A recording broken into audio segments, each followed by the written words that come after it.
एक मुलाकात ऐसी शख्सियतों के साथ जिन्होंने दिया है अपने जीवन को एक नया मुकाम।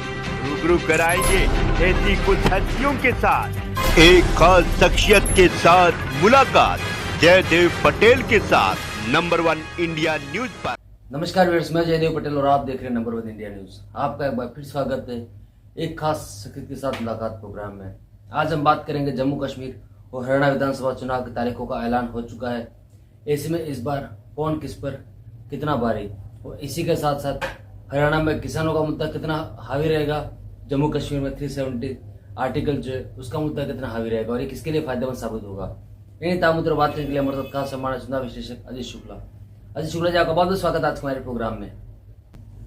अजीत शुक्ला जी, आपसे मेरा पहला सवाल है कि हरियाणा और जम्मू कश्मीर विधानसभा चुनाव की तारीखों का ऐलान हो चुका है और बहुत जल्द चुनाव भी होने वाले हैं। ऐसे में कौन किस पर भारी, ऐसा आपको लगता है?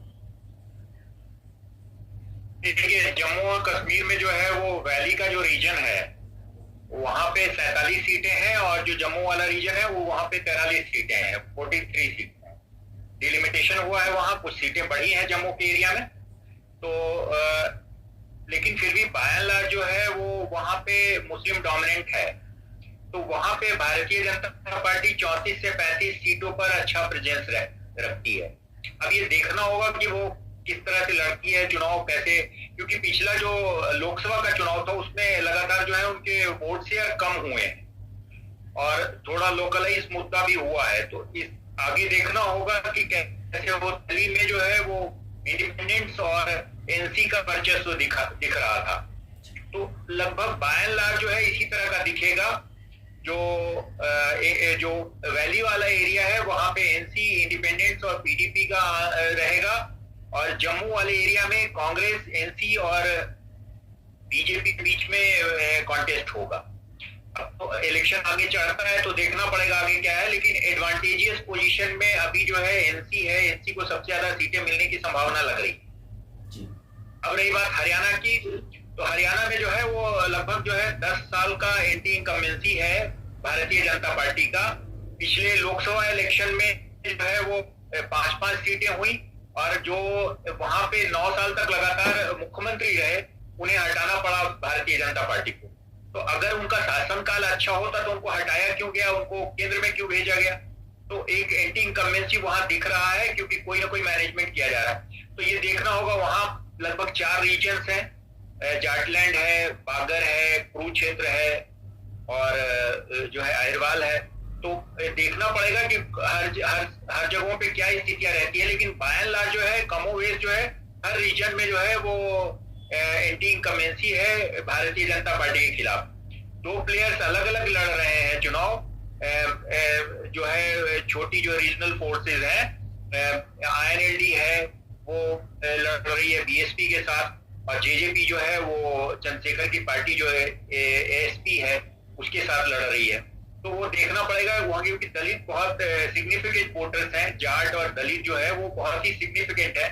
तो देखना पड़ेगा कि उसमें कोई डेंट लगता है क्या। अगर उसमें डेंट लगेगा तो परेशानी आएगी कांग्रेस, और अगर डेंट नहीं लगता है तो कांग्रेस अभी एडवांटेजियस पोजीशन में है हरियाणा में।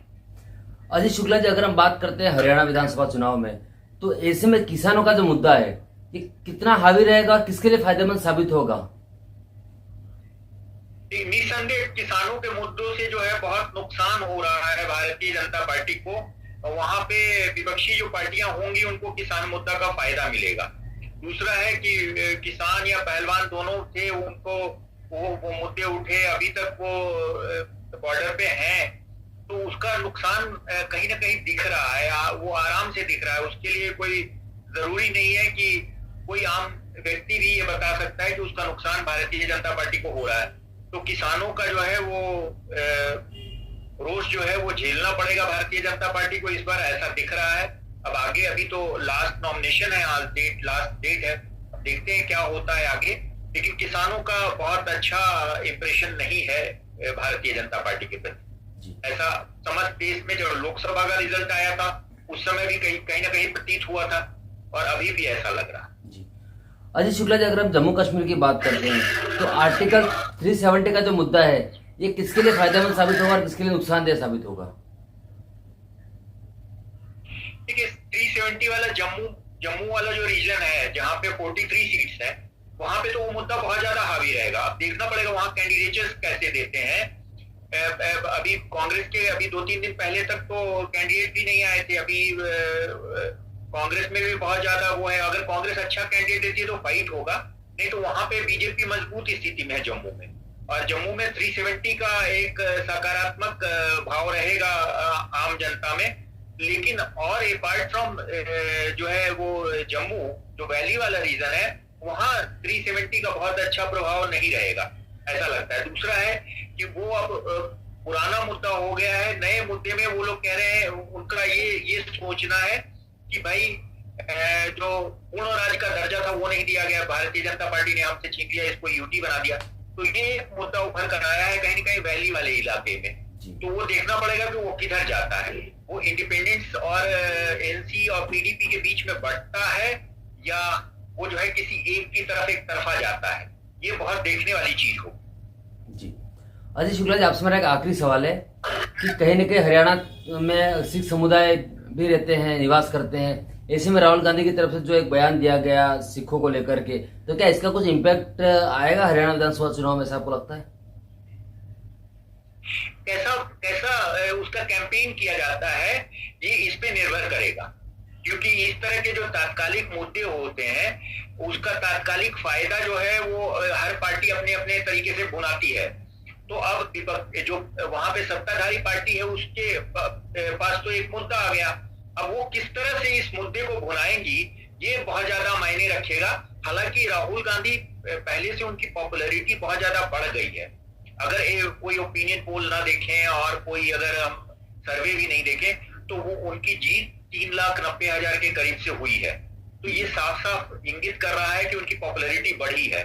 तो पहले जब उनके खिलाफ जब मुद्दे आते थे तो जो है वो सही ढंग से उसका काउंटर नहीं होता था, लेकिन अब कांग्रेस भी ऐसी स्थिति में आ गई है कि वो सक्षम हो गई है काउंटर करने में।